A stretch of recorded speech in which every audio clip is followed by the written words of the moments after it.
The question you need to ask yourself at this point is why? Why do game developers constantly put us in the sewers? Do you want to be running around in shit and piss? Lara not only goes for a swim in all of this, but is perfectly happy to pick up chocolate bars she found lying on the sewer floor. Yeah, classy. You just remember that the next time you're lusting over Lara Croft. She swims in shit. Now there's more to this sewer level than I'm going to show you because I don't want to be here and I very much doubt you do either. The ultimate goal here is to blow open a hole that will let her get into the Louvre and... wait, what? Yeah, blow open a hole in the Louvre. I'm sure no one will notice that one. What should be a simple case of planting a charge and jumping to a safe distance is made nipple-twistingly frustrating by two factors, the environment and the controls. You have to plant your charge and then backflip into a pool of water below.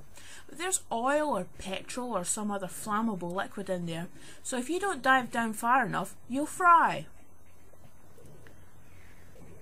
You have to make your way through some tunnels, but if you take a wrong turn and go back to the surface of the water, you fry.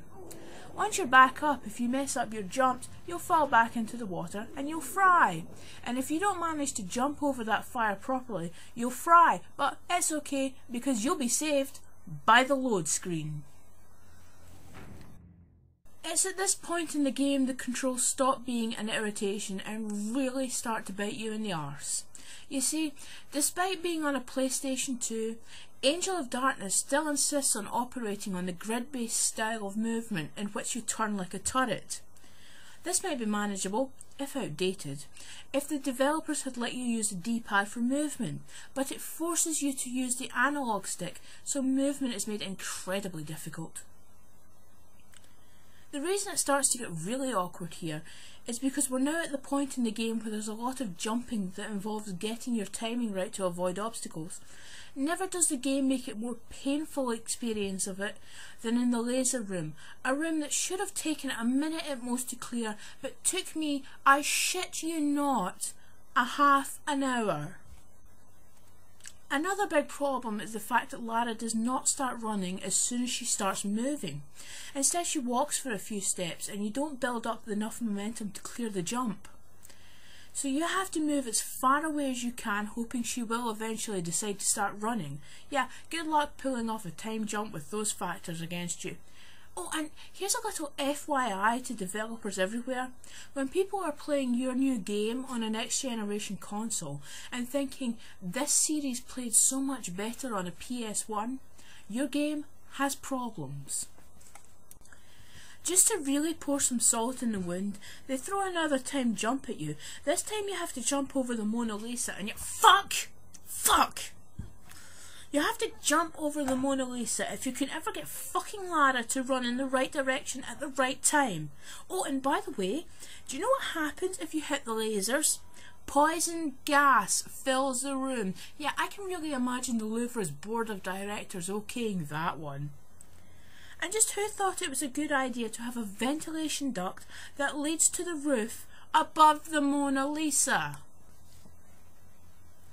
So you naff around on some rooftops for a while. Oh, fuck. So you naff around on some rooftops for a while. I feel stronger now. I hate this game. Until you find a way to spy on Carvey's office. Well, Mademoiselle keeps a tidy office. Yes, and it also seems that no one ever gave Mademoiselle a talk on password safety.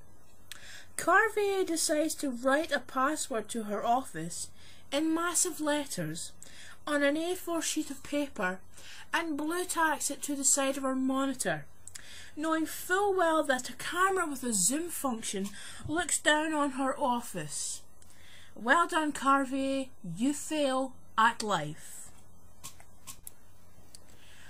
Once we get inside, we get a security pass needed to get to the dig site, and again, I ask you, why? Why have we played through a pointless level getting a pass to a dig site? She's already blown a hole in the side of the Louvre.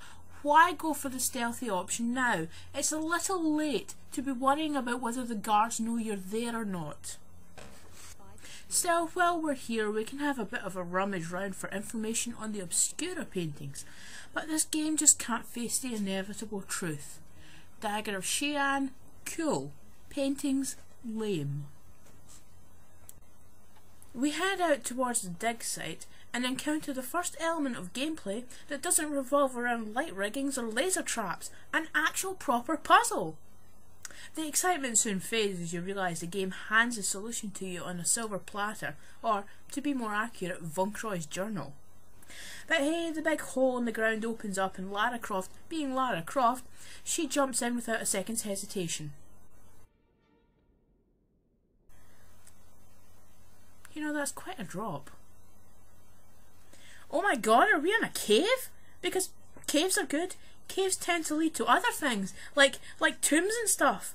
There could be some hope for this game after all. Excitement levels rising. Dramatic zero-G camera shows off the most amazing thing since St. Francis's Folly. A big old drop. And you know what we do when we see one of those in a Tomb Raider game?